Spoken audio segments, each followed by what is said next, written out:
இந்த அதிமுக இப்படி சின்ன பின்னாம ஆக்கி யார் பொறுப்பு? எல்லாமே எடப்பாடி தான் பொறுப்பு. செங்கோட்டையன் எதிர்க்கக்கூடிய மனநிலைக்கு வந்து விட்டார். ஏன் வந்தார் தெரியுமா? இவன் தலைமையில கட்சி இனி உருப்படவே செய்யாது. அவிநாசி அத்திக்கடவு அது யாரோ இவங்க தான் நடத்தினாங்க. விவசாயங்கிட்ட காசு எங்க சார் இருக்கும்? அவங்கள விட இவர் பெரிய லீடரா? ஜெயலலிதா வந்து பிடி ஆர்.எம். வீரப்பனையும் PH பாண்டியனையும் உள்ள சேர்த்தாங்களே. ஆமா, அவங்கள விட வந்து இவர் பெரிய தலைவரா? தமிழ்நாட்டில் இருக்க எல்லாமே மெயின் ஸ்ட்ரீம் மீடியா திமுக கையில் இருக்கு. என்ன பண்ண முடியும்? நீங்க சொன்ன மாதிரி பாலியல் சேட்டைகள் நடக்கிறது, செயின் ஸ்னாப்பிங் நடக்கிறது, விலைவாசி, அது போலீஸ் பாதுகாப்பு கொடுத்துருக்கு. அவர் கேட்காமையே எப்படிலாம் பூமர் பண்றாங்க பாருங்க. யார் பண்றா? திமுக பண்ணுது. திமுக.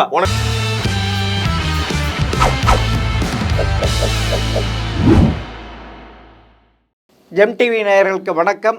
அரசியல் ஆடுகளம் பகுதியில் சுபியான் சாரை அவர்கள் சந்திப்பவர். வணக்கம் சார். சார் எப்படி இருக்கீங்க? நல்லா இருக்கேன் சார். பரபரப்பா இருக்கு அரசியல். ஆமா, தமிழ்நாடு பயங்கரமான பரபரப்பா இருக்கு. ஒரே பரபரப்பா போயிட்டு இருக்கு. அந்த பரபரப்புக்கு காரணம் என்ன?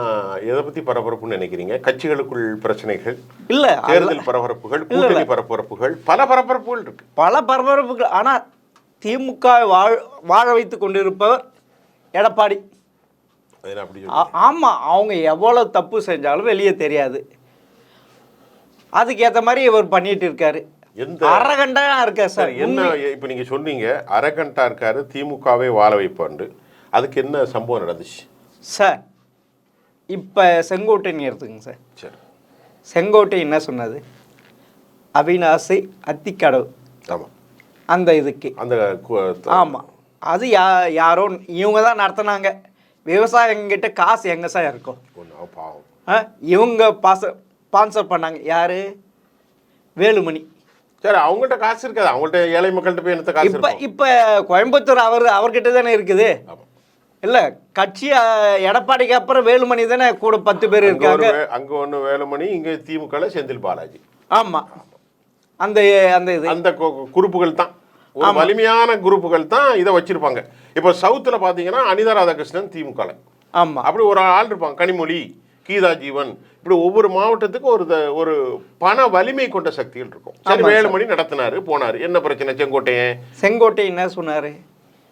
இந்த அவிநாசி அத்திக்கடவு இந்த திட்டத்தில் விவசாயிகள் நடத்து. ஆனால் அதில் ஜெயலலிதா ஃபோட்டோவோ எம்ஜிஆர் ஃபோட்டோவோ இல்லை. மூல காரணம் ஜெயலலிதா அது போட்டாங்க, அவங்க இல்லைன்ட்டு.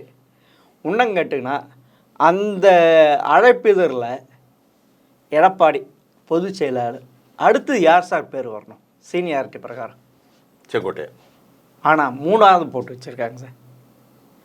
அதாவது 2வது யாரை போட்டிருக்காங்க? வேலுமணி.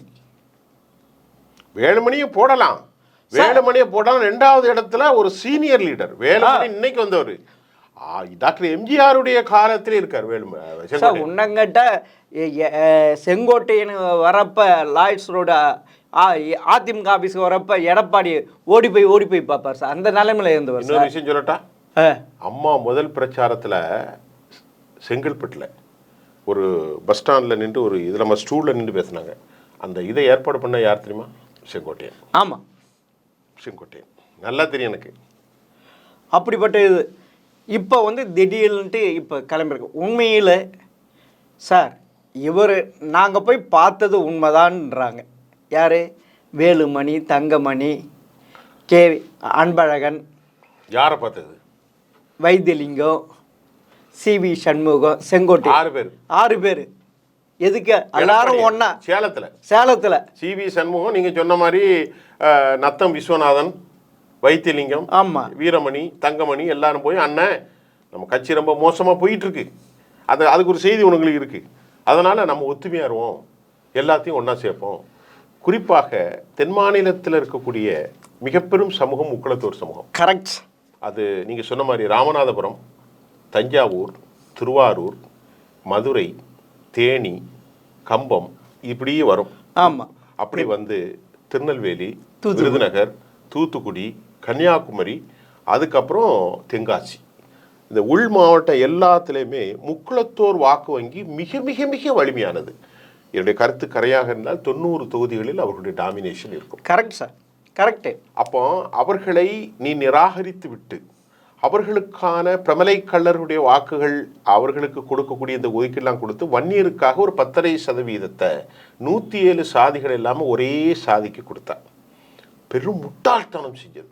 அவர்களில் பெரும் தலைவராக புரட்சி தலைவி அம்மாவால் அடையாளம் காணப்பட்ட ஓபிஎஸ்ஸை எந்த நோக்கத்தில் வெளியே போட்டா? சசிகலா அம்மா ஒன்றை கொண்டு வச்சுட்டு போனாங்க. என்ன பாவம் செஞ்சாங்க? உனக்கு என்ன கருத்து மாறுபாடு? ஒன்றை வச்சதே அவங்க தானே, மற்றவங்கள கொடுங்க. மற்றவர்களுக்கு ஓபிஎஸ் விரோதம், சசிகலா அம்மா விரோதம், பழனிசாமி விரோதம், ஜெயலலிதா விரோதம், எம்ஜிஆர் விரோதம், அதை விட்டுருங்க. உனக்கு இவ்வளவு நன்மை செஞ்சு உன் கட்சியில் எங்கேயாவது ஒன்று கேட்குற மிஸ்டர் குட்டிக்கண்ணே, யாராவது உன் கட்சியில் சேருங்கன்னு உலகத்திலே வந்து கேட்டு சேர்க்க மாட்டேங்கிற வரலாறு எங்கேயாவது உண்டா? நீங்கள் சொல்லுங்கள். இப்போ ஒரு கட்சியில் வந்து நான் சேர்ந்துக்கிறேன் சார், அவர் அப்படிப்பட்ட தலைவரே கிடையாது சார். அவர் தலைவரே கிடையாது. எல்லோருமே அணைச்சிட்டு போனோம். அது எம்ஜிஆரும் சரி, ஜெயலலிதாவும் செஞ்சாங்க. அவங்கள விட இவர் பெரிய லீடரா? ஜெயலலிதா வந்து பிடி ஆர்.எம். வீரப்பனையும் பிஹெச் பாண்டியனையும் உள்ள சேர்த்தாங்களே. ஆமா. அவங்கள விட வந்து இவர் பெரிய தலைவரா? நல்ல கேள்வி. ஆமா, அதே மாதிரிதான் எம்ஜிஆரும் எஸ்.டி. சோமசுந்தரத்தை கட்சி ஆரம்பிச்சு எதிர்த்து இருந்தார் சார். நமது கழகம். ஆமா, சேர்த்தாரு. இல்லை, நீங்க சொன்னத இந்த அந்த சமுதாய ஓட்டுனால்தான் 2021 சட்டமன்ற தேர்தலையும் சரி, 2024 பாராளுமன்ற தேர்தலும் சரி, அதுவும் குறிப்பாக பாராளுமன்ற தேர்தலில் 7 இடத்துல டெபாசிட் போச்சு. அதில் 5 இடம் நீங்க சொன்ன அந்த விங்கு தான். நான் ஒன்று சொல்லட்டுமா? கரெக்டு. அந்த சமுதாய வாக்குகள் வரல. 60 தொகுதி போயிடுச்சு சார். திமுக எத்தனை பிடிச்சிருக்குன்னு தெரியுமா? இவங்க எல்லாரும் நினைஞ்சிட்டு இருந்தா 50-60 சீட்டுக்கு மேலே வரமாட்டான். 70 சீட்டு கூட வராது மொத்தமே. அதுவும் போயிடுச்சு. சவுத்தில் ராமநாதபுரம் ஃபுல்லாக காலி சார். இப்போ ஓபிஎஸ் 3 லட்சம் ஓட்டு வாங்கினாரு. ஆமா, எது ராமநாதபுரத்தில்? இல்ல, ரெட்டலை இருந்து எப்படி வாங்கினாரு? அந்த சமுதாய ரெட்டலை இல்லாம அதுல அந்த இடத்துல போட்டிட்டது. அது அந்த இடத்துல போட்டிட்டும் அதுக்கு எதிராக மோதிரத்துல என்னமோ நின்னாரு. யாரு? பலாப்பழத்துல 3 லட்சம் ஓட்டு வரும். அந்த சமுதாய வாக்குகள் தானே. இப்படி சரி, அண்ணன் டிடிவி தினகரன் வந்து இவரை ஏற்று ஓட்டு வாங்கினாரு. யாரை ஏற்று? நம்ம தங்க தமிழ்ச்செல்வன் எடுத்து. பெரும் மக்கள். அதாவது இது சாதி வெறியில் இல்லை, தங்களுடைய ஒவ்வொரு சமூகத்திற்கும் ஒரு பிரதிநிதிகள் இருக்கத்தான் செய்வார்கள். நல்லா கவனிங்க. அந்த பிரதிநிதிகளுக்குரிய கண்ணியத்தை கொடுக்காமல் நீ வந்து இந்த கட்சியை சிலுவைப்பாளையம் கட்சியிலையும் கூட சிலுவைப்பாளையம் ஊராட்சிக்குட்பட்டு நகராட்சிக்குட்பட்டு சுருக்கிட்டான். இப்போ எடப்பாடி இப்போ இன்னைக்கு பார்த்தீங்கன்னா இப்போ ஒரு பேரலைகள் வருது தமிழ்நாட்டில். இன்னைக்கு மிகப்பெரிய பேரலைகள் விஜய் என்கின்ற ஒரு பொருளில் வருது. 300 கோடியை ஆதவ் அர்ஜுன் என்று ஒருத்தர் கொடுத்து பிகேங்கிற பெரிய ஆளுமைகள்லாம் வரப்போகிறாங்க. நேற்றைக்கு இன்றைக்கி காலையில் வந்திருக்கக்கூடிய இந்தியா டுடேனுடைய கருத்து கணிப்பு தெரிவிக்கிறது. அது நம்ம சேனலில் போகுது. அந்த கருத்து கணிப்பில் மீண்டும் திமுக 5% வாக்குகளை அதிகம் பெறக்கூடிய வாய்ப்பு இருக்கும் என்றும், அதிமுக 23 3% டிக்ளைன் ஆகி 20 விழுக்காடு பெறும் என்றும், பாரதிய ஜனதா கூட்டணி என்டிஏ கூட்டணி 3% அதிகம் பெறும் என்றும், ஆனால் தமிழ்நாட்டில் பிஜேபி 0 இடத்தை தான் பிடிக்கும் என்றும், India today C voters mood of nation 1,12,646 பேரிடத்தில் நேற்று முன்தினம் 9ஆம் தேதி பிப்ரவரி மாலை 6 மணி வரைக்கும் எடுத்த கருத்து கணிப்புகள் செய்தி நேற்று இரவு நள்ளிரவு வெளியாயிருக்கு. இதுதான் உண்மை. இது உண்மை பொய்ங்கிறதுல மூட் ஆஃப் நேஷன் வந்து India today C voters AIADMK 20 விழுக்காடுக்கும் கீழ் போய்விட்டது. அந்த செய்தியில் தாவேகா என்று அழைக்கப்படுகிற விஜயனுடைய கட்சி ஒரு பெரும் சாதனை செய்யப்போவதாகவும், அவர்களுடைய வாக்கு விழுக்காடு பிகே என்று அழைக்கப்படுகிற அவர் பேர் என்னது பிரசாந்த் கிஷோர் 15-20% இருக்கும் என்றும் சொல்லியிருப்பதாகவும், அதற்கு 300 கோடிகளை ஆதவ் அர்ஜுன் மிகப்பெரிய செல்வந்தர் லாட்டரி அதிபர் மார்ட்டினுடைய மருமகன் தான் இதற்கு ஏற்பாடு செய்வதாகவும் செய்திகள் வெளியாகியிருக்கிறது.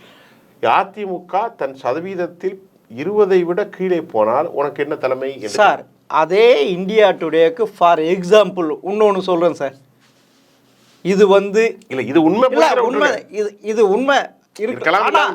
அவங்க சொல்கிறத பார்த்தா 5% அதிகமாக இப்போ இருக்க கள சூழ்நிலை சரியில்லை சார். இல்லை இல்லை இல்லை இல்லை புரியுதுங்களா? 5% வர்றதுக்கு சாத்தியம் அதிகமாக வாங்கணும். இது கேளுங்க. இல்லை சார், இல்லை 2011 சட்டமன்ற தேர்தல், அதாவது 5 சட்டமன்ற, அதுக்குள்ளே வாக்குப்பதிவு முடியல, அதுக்கு டெட்லைன். ஆனால் நம்மளது முன்கூட்டியே அனௌன்ஸ் முடிஞ்சு போச்சு வாக்குப்பதிவு தமிழ்நாட்டில்.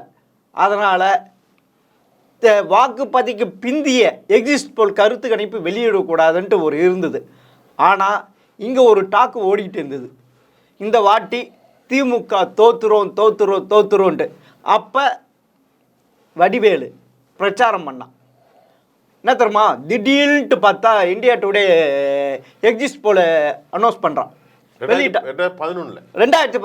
அதில் திமுக 121 145 இடம் வின் பண்ணணும்னு சொன்னேன் சார்.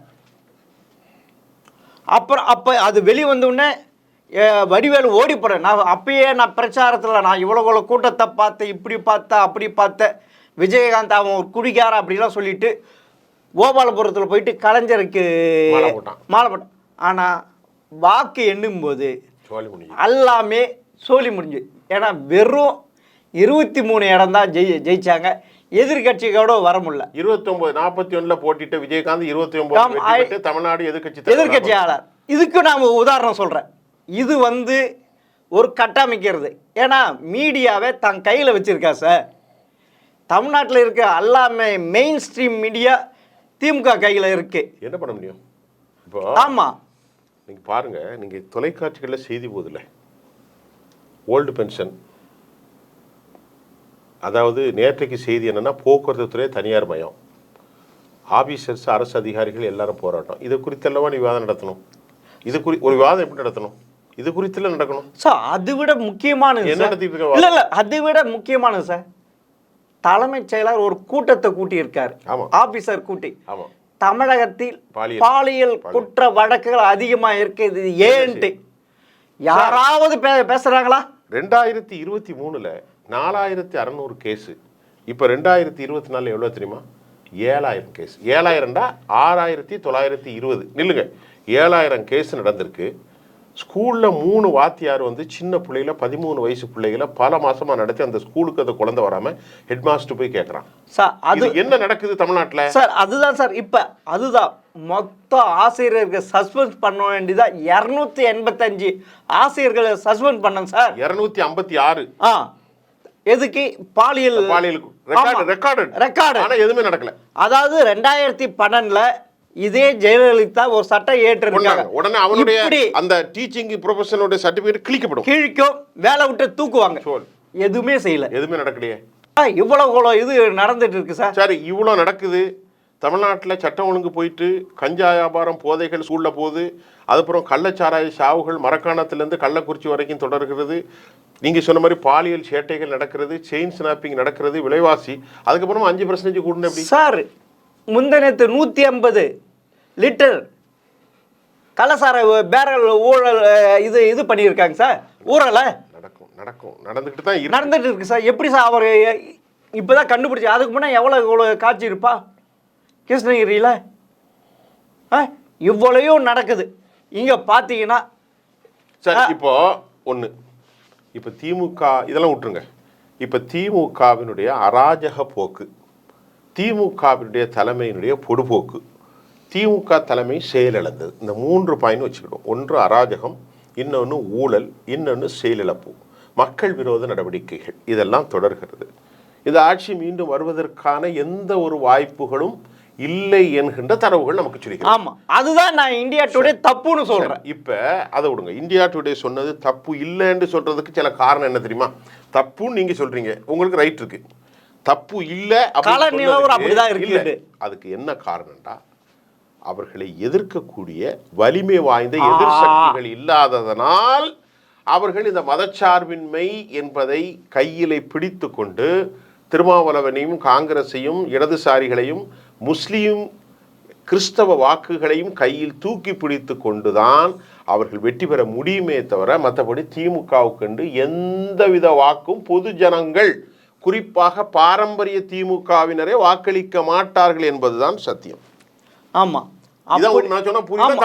அப்பன்னா அதுக்கு அந்த கூட்டணிக்கு எதிராக எந்த கட்சி வலுவாக இருக்கு? ஏறக்குறைய 20% 25% வச்சிருக்கிற அதிமுக, ஏன்னா ஜெயலலிதா 42% விட்டுட்டு போகணும். இன்னும் ரெட்டலைக்கு இன்னும் அந்த அதிமுக தொண்டன். திமுக எப்பயுமே தீய சக்தி சார், தீய சக்தி. அந்த நம்பிக்கை இருக்கிற இன்னும் இருக்கிறான் சார். அப்படி இருக்கிறப்ப இந்த அதிமுக இப்படி சின்ன பின்னாம ஆக்கி யார் பொறுப்பு? எல்லாமே எடப்பாடி தான் பொறுப்பு. நான் அந்த ஆளுக்கு ஒன்றுமே தெரியாது, பேசுறது கூட ஒரு விளக்கமாக பேச தெரியுதா? கொத்தன்னு பேசுகிறார். ஒரு நிதான போக்கான பேச்சு இல்லை. பணத்தை மட்டும் கொள்ளையடித்து எல்லாருக்கும் கொடுக்குறார். இதுதான் உண்மை. அவ்வளோ பேருக்கும் பணம். இப்போ என்ன கேள்வி நேற்று ஒருத்தர் முக்கியமாக நக்கீரன் பிரகாஷ் சொல்கிறாரு, பணத்தை கொடுத்து எவ்வளோ காலம் நீ கட்சி நடத்துவான்? அது மட்டும் இல்லாமல் அவர் மீது கடுமையான மத்திய உளவுத்துறை இடத்தில் வெளியிடக்கூடிய அளவிற்கு கொடைக்கானல் அந்த இதில் கொலை சம்பந்தமான ஆவணங்கள், பல ஆடியோக்கள் ரெக்கார்டில் இருக்காங்க. அதை வெளியிடாமல் இவரை வச்சுருக்காங்க. ரெட்டெல்லாம் ஹேஸ் பீன் பெண்டிங். ஆமாம், நேற்று என்ன ஆச்சு? இந்த இவங்க போட்ட கேஸு யார்? கேசி பழனிசாமி, புகழேந்தி, ராமச்சந்திர ஆதித்தன், சூரியகுமார், இவங்களாம் போட்ட கேஸு.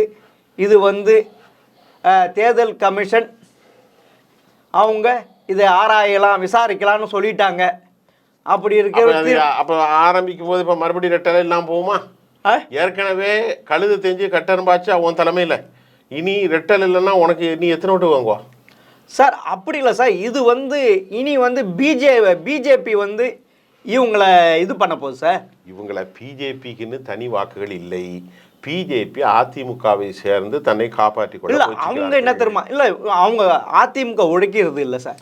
எல்லாரும் ஒன்னா சேரணும். இப்போ இன்னைக்கு இருக்கிற கலச்சூழல். ஆமாம் ஆமாம், கலச்சூழல் என்ன தெரியுமா? அதிமுக இல்லை இல்லை, பிரிஞ்சு போனவங்களும் எல்லாமே ஒற்றுமையா சேர்ந்து. ஏன் தெரியுமா? அவங்களுக்கு தமிழ்நாட்டை விட நாடாளுமன்றத்திற்கு ராஜ்யசபாவுக்கு எம்பிக்கள் கண்டிப்பாக தேவை. அப்ப ராஜ்யசபாவுக்கு ராஜ்யசபா பார்லிமெண்ட் இல்ல, பார்லிமெண்ட் லோக்சபா. இப்ப லோக்சபா முடிஞ்சுது. இப்பொழுது இவர்கள் அனைத்து பேரும் நின்றால் ராஜ்யசபாவுக்கு அதிக எம்எல்ஏக்கள் வந்தால் எம்பிக்கள் வருவார்கள். நாளைக்கு சட்டங்களை பாஸ் செய்வதற்கு சொல்ல புரியுதா உங்களுக்கு? அப்போ அதிமுக இருக்கணும். இப்போ அதிமுக இவங்களை கையை விட்டு போகாது. இப்போது டிடிவி தினகரன் போன்றவர்கள்லாம் முழுமையாக பாரதிய ஜனதாவின் குரலாகவே மாறியிருக்கிறார்கள். அவர்கள் சொல்லுகிறார்கள், அதிமுக உருப்பட வேண்டும் என்றால் பிஜேபியோடு கூட்டணி சேரும் என்று சொல்லக்கூடிய அளவிற்கு டிடிவி தினகரன் அவர்கள் கட்சியில் அவருடைய குரலாக மாறியிருக்கிறார். அம்மா மக்கள் முன்னேற்ற கழகம் ஒரு காலத்திலும் நாங்கள் பிஜேபியோடு கூட்டணியை சிந்திக்க மாட்டோம் என்று காயல்பட்டத்திலே போய் அன்னைக்கு உள்ள மக்கள்கிட்ட பேசினார் அதே டிடிவி ஐயா அவர்கள் தற்போது இப்படி சொல்கிறார். ஆகவே இப்போது ஓபிஎஸ் அவர்கள் மௌனியாகி போய்விட்டார்கள். புரியுதா? இப்போ களத்தில் நிற்பது சின்னம்மா மட்டும்தான். அவங்க மட்டும்தான் ஸ்டேட்மெண்ட்டை கொடுத்துக்கிட்டே இருக்காங்க.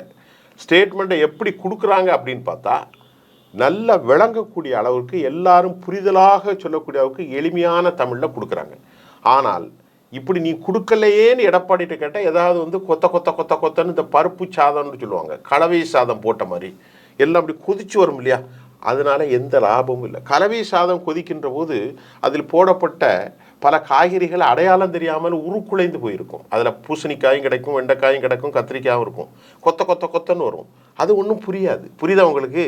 ஆக ஒரு தலைவன் மக்களிடத்தில் எடுத்து சொல்லக்கூடிய ஒரு கரிஸ்மாட்டிக் பர்சனாலிட்டியோ ஒரு அட்ராக்டிவ் தன்மை இல்லாத எடப்பாடி பழனிசாமி 10 முறை தோல்வி கண்டு 16வது முறை விக்கிரவாண்டியிலே ஹெசிடேஷன் ஆகி he has a reluctant politician because of ADMK.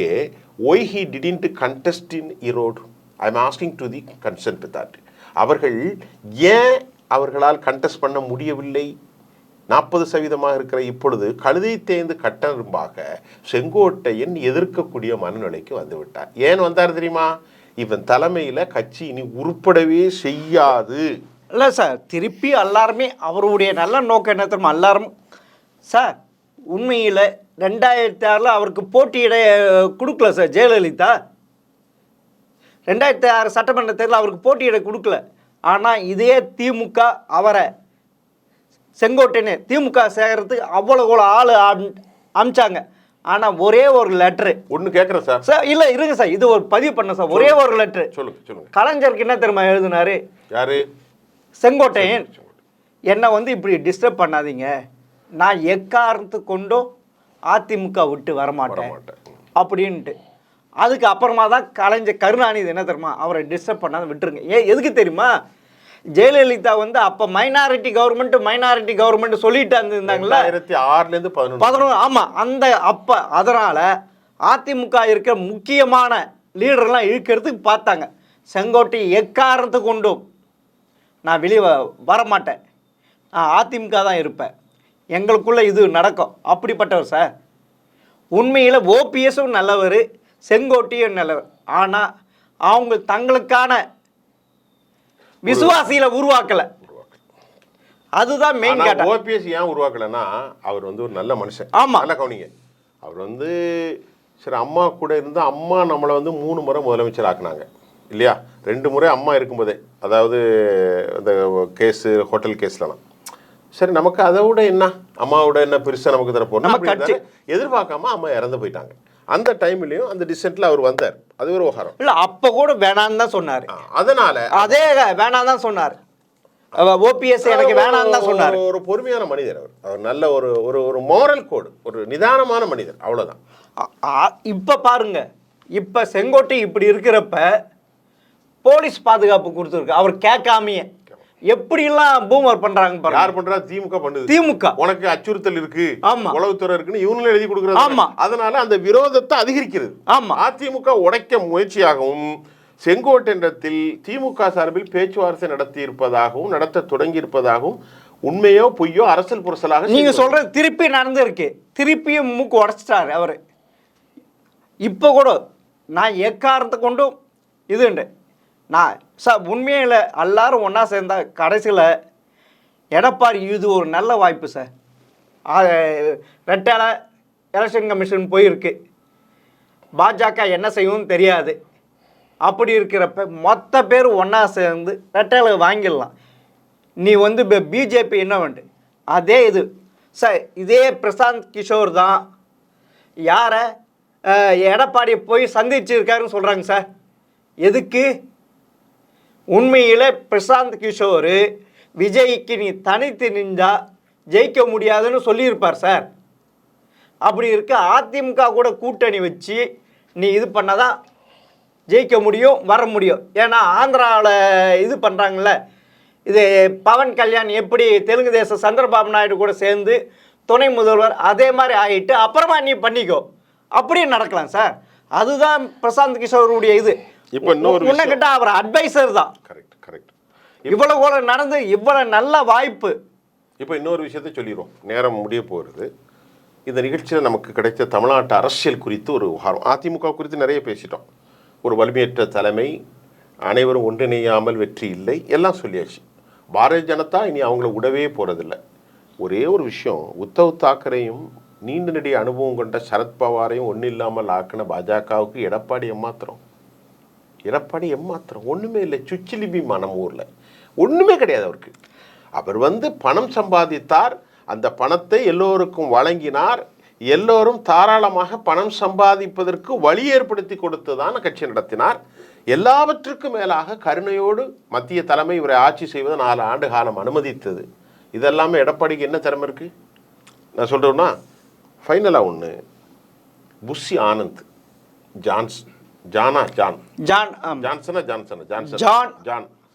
ரெண்டு பேரும் தான் கட்சியில நல்ல டாமினேஷனா இருக்கிறாங்க. ஆதவ் அர்ஜுனா இப்போ ஆதவ் அர்ஜுனா வந்து ஒரு பிரஷர் கொடுக்கறதா என்னன்னா, அதிமுக கூட 15% தான் இருக்கு, அல்லது 20 இருந்தால் நம்ம ஆட்சி பிடிக்க முடியாது. அதனால அதிமுகவோடு நம்ம சேரணும் அப்படிங்கிறதுக்கு சொன்னதாகவும், அதுக்கு புஷி ஆனந்தும் இவர்களும் மறுத்து தனித்து நிற்போம் அப்படின்னு சொன்னதாகவும் செய்திகளை தான் பேசுகிறோம். வட இந்தியாவிலிருந்து பிகேயை கொண்டு வருவதற்கு இந்த 300 ரூபாயை நான் கொடுக்குறேன். நான் கொடுக்குறேன்னா யாரு? அவர் மாமா யாரு? ஆதவ் அர்ஜுனோட மாமா. ஆமாம், மார்டின். அவருக்கு 300 ரூபா கொடுக்குறது என்ன விஷயம் சார்?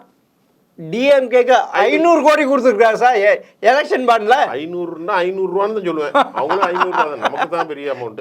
ஆக அந்த மருமகன் கொடுக்க மாட்டாரா? கூப்பிட்டு he has invited him. Yesterday he came here and the both had discussed, a comprehensive discussion was done, had been done.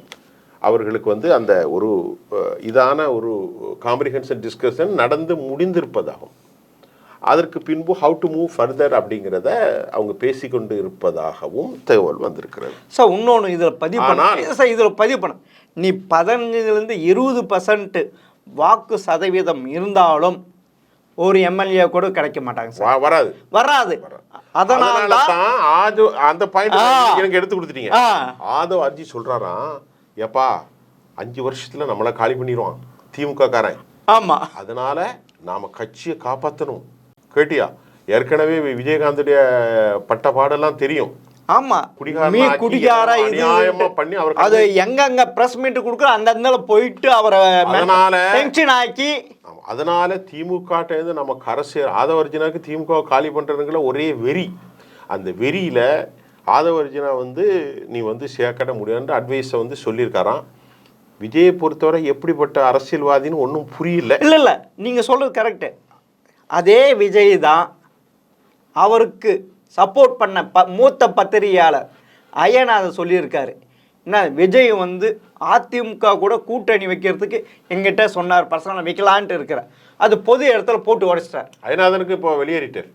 ஒரு மூத்த பத்திரிகை, அவருக்கு ஒரு நியாயம் தர்மம் எல்லாம் இருக்குல்ல, பத்திரிகைலாம் பர்சனலா பேச சொல்லாமல, நம்ம கிட்ட சொல்லுவாங்க, நம்ம கிட்டே சொல்லுவோம் இது பர்சனல் அப்படின்னு சொல்லுவோம். நம்ம எதுவுமே நம்பிக்கை. இப்போ நாம 2 பேரும் எவ்வளோ பேசுறோம். ஆமா, நான் நாளைக்கு வெளியே போய் குட்டி கண்ணு சொன்னேன்னு நான் ஒரு மனுஷன் இல்ல சார். நான் உங்ககிட்ட பர்சனலா பேச அதான் பத்திரிகை தர்மம். எந்த மனுஷன் சொல்லக்கூடாது. அவருக்கு இந்த வயசானா மண்டை குழம்பிடும். இல்ல அவருக்கு போஸ்ட் அப்படி சொல்லியிருக்காரு. இப்ப ஒரு இப்ப இல்ல அவர் திமுகவுடைய கைக்கூலியா கூட இருக்கலாம். திமுகவோட கைக்கூலின்னு இல்ல, அவர் எந்த அடிப்படையிலையோ சொல்லிட்டாரு. அதை தோழர் மணிக்கும் அவருக்கும் கொஞ்சம் இடையில ஒரு சின்ன. ஆமா, அது இல்ல அவரும் கேட்டு இருக்காரு. நீ ஒரு பர்சனல் ஒரு மனசாட்சி வேணும் சார். சரி, அதை விட்டுருங்க. இப்போ அது ஒரு பெரிய பிரச்சனை இல்லை. ஆக இப்படி ஒரு டிசென்டிவ், அதாவது ஒரு கருத்துரைகளுக்கு மாறுபட்ட குழப்பமான சூழல் தமிழ்நாட்டில் நடக்கின்றது. ஒன்று மட்டும் நான் அதாவது கருப்பொருள் சொல்லும், இந்த மேட்டர் ஆஃப் டாக்கிங். ஆமா, இதுதான் கருப்பொருள். அதிமுக அழிவை நோக்கி செல்கின்றது. அதுவும் எப்படி அழிவை நோக்கி? அதிமுக வாக்குகள் அழிக்கல, அதிமுக வாழ்வு எக்ஸிஸ்டிங் இருந்துகிட்டு தான் இருக்கும். ரெட்டலைக்கு ஓட்டு போடுறவன், எம்ஜிஆருக்கு ஓட்டு போடுறவன். இந்த அழிவுக்கு காரணம் எடப்பாடி. இதுபோல் பரபரப்பான செய்திகள் மீண்டும் உங்களை சந்திக்கிறேன். வணக்கம்.